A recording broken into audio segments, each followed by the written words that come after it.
अस्सलाम वालेकुम। मैं हूं आपका दोस्त, आपका होस्ट सफदर अली हैदरी, और आपको अपने YouTube चैनल हैदरी ऑनलाइन में खुश आमदीद कहता हूं। आज बात करते हैं कुर्बानी की। हम जो चूरी खाने वाले मजनू हैं, जो हलवा खाते हैं और फिर कहते हैं कि हमें बहुत बड़ा मकाम मिल जाएगा, तो मकाम कभी भी कुर्बानी के बगैर नहीं मिलता। कुरान मजीद की एक आयत है जिसका तर्जुमा है कि तुम नेकी को पा नहीं सकते जब तक कि अपनी पसंदीदा चीज़ मुझ पर कुर्बान न कर दो। ये एक कुलिया बताया गया है कि नेकी को अगर पाना है तो अपनी पसंदीदा चीज़ें कुर्बान कर दो। ये नहीं है कि वो सालन जो आपको पसंद ना आ रहा हो हम सबको भेज दो। ये कोई कुर्बानी नहीं है। कुर्बानी वो है कि जिस चीज़ की आपको भी ज़रूरत हो, आप वो अपनी ज़रूरत टाल कर किसी और को दे दें। तो मेरे एक दोस्त ने बड़ी पते की बात की। उसने कहा ये जो नींद है ना, इसके बारे में कहा गया है।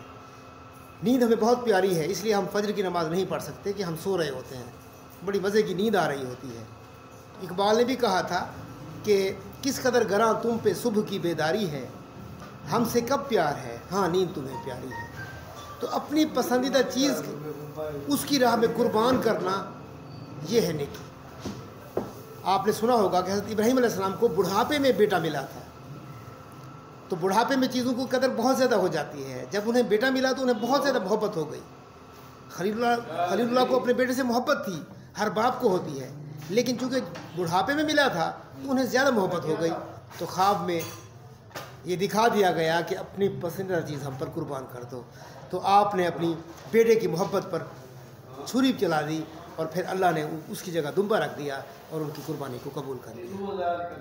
हम अगर कोई अच्छा मकाम पाना चाहते हैं, कोई बड़ा मकाम पाना चाहते हैं, तो वाक़या करबला हमारे सामने है कि कुर्बानियों की एक पूरी दास्तान है, पूरा सिलसिला है। जब तक कि हम अपनी पसंदीदा चीज़ें कुर्बान नहीं करेंगे, हम कोई भी बड़ा मकाम नहीं पा सकते।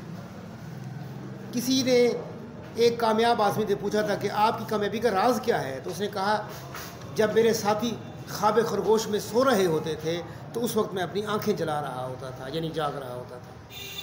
तो कहने का मकसद ये है कि अगर हमने आला मकाम पाना है, किसी बड़े मनसब तक पहुंचना है, तो उसके लिए कुर्बानी शर्त है।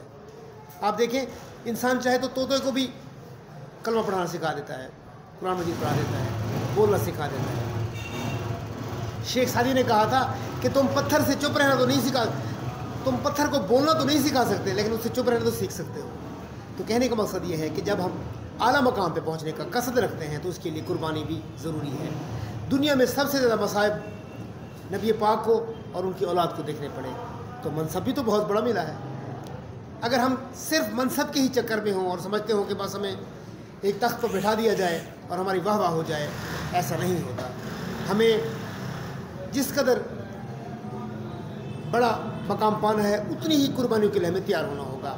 जैसे कहते हैं नो पेन्स नो गेन्स, कि जब अगर आप तकलीफ़ बर्दाश्त नहीं कर सकते तो आपको कुछ मिलेगा भी नहीं। तो ये दुनिया का दस्तूर है कि यहाँ पे कहते हैं कि जितना आप रिस्क लेंगे उतना मुनाफा होगा। जिस काम में रिस्क कम होगा, मुनाफा भी उसमें कम होगा। तो हमें चाहिए कि हम कुर्बानी के लिए तैयार रहें, अपने अल्लाह को राज़ी करें, और वो राज़ी इस तरह कर सकते हैं कि अपनी पसंद की हुई चीज़ को उसकी राह में कुर्बान कर दें। इसी का नाम दीन है, इसी का नाम इबादत है, और इसी का नाम खिदमत है।